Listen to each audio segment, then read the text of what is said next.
السلام عليكم ورحمة الله وبركاته. كلانتي وعن داوده كسو دhowow qaybtii saddexaad ee tababarka saxaafadda waxaad kala socotaa xarunta tababarka ee Koronto. Haddii aad ku cusub tahay casharadan fadlan subscribe de like saar comment saar waxaad kala furataa alertka si markasta aad ula socoto casharadan kuwii hore ee ku dhaafay ee koowaad iyo labaadna hore u soo daawo. Maanta waxaanu ka hadli doonaa haddii aan la yiraahdo qaybteena saddexaadna ay ku saabsan tahay wareysiga. haddaba waa maxay wareysi? wareysi waa qof ama laba qof ama in ka badan oo su'aalo weydiinaya qof ama laba qof ama in ka badan. waa maxay macnuhu? hal qof ayaa su'aalo weydiinaya laba qof isku mar ama in ka badan, ama laba qof iyo in ka badan ama hal qof ayaa su'aalo weydiinaya qof. macnaha laba qofna way iswareysan karaan, qofna dad badan wuu wareysan karaa mar qura, laba iyo wixii ka badanba. tusaale aan soo qaadano, anigu marka aan wareysi ka qaadayo suhuur oo kale iyada baan wareysanaya. aniga iyo Saciid Xagaana suurtagal weeyaan inaan suhuur wada wareysano. sidoo kalena aniga iyo Saciid Xagaa waa suurtagal inaan wareysano dad badan oo team fara badan ah.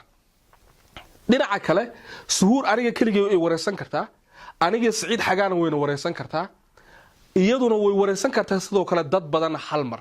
laakiin shuruudu waa maxay? waa in su'aaluhuna hal dhinac ay ka imaanayaan, jawaabuhuna hal dhinac ay ka imaanayaan.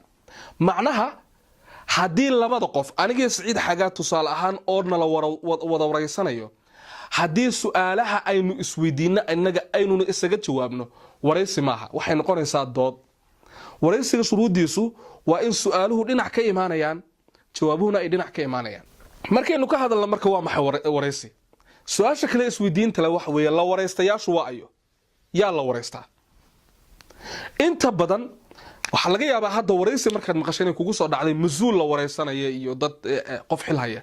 laakiin wareysiyada ugu muhiimsan cidda lala yeesho ee xogta ugu qiimaha badan dadkana macnaha u samaysan laga qaado waa dadka goobjoogayaasha ah. maxaa yeelay inagu waxaanu warinaa oo aanu ka hadalnaa dhacdo. dhacdada aynu ka hadlaynana dad baa inoogaga xog ogaalsan oo meesha joogay. dadkan goobjoogayaasha ahi aqoon uma leh waxa aad ka hadlaysid noocay ay tahay. tusaale ahaan shil gaari baa dhacay, sheekaad rabtaa inaad ka qortid.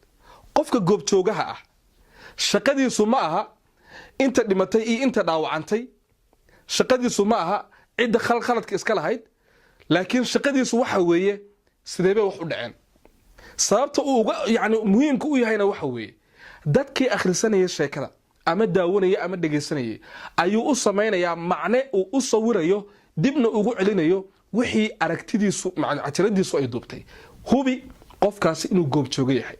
goobjooguhu loo sheekeeyo loogu waramay ma aha, waa qof markaa taagnaa meesha. dadka kale la wareysto waayo? waa khabiir, qof khabiir ah oo waxan yaqaana. tusaale ahaan sheekh diinta yaqaana, qof aqoon u leh cilmiga caafimaadka, qof aqoon u leh dhismaha, qof aqoon u leh dibdimiska, qof aqoon u siyaasadda ka warhaya, qof khabiira oo waxaas ay. qofkaasi marka wuu falanqeeyaa, wuxuu keenaa xalka ayuu keenaa. wuxuu keenaa waxan sidee bay tahay in la yeelo. sidoo kale waxaa kaloo la wareystaa dadka xiriirka la leh sheekada. dadka sheekada xiriirka la leh waa dadka ugu muhiimsan oo ay tahay in mar kasta ay ku jiraan wareysiga.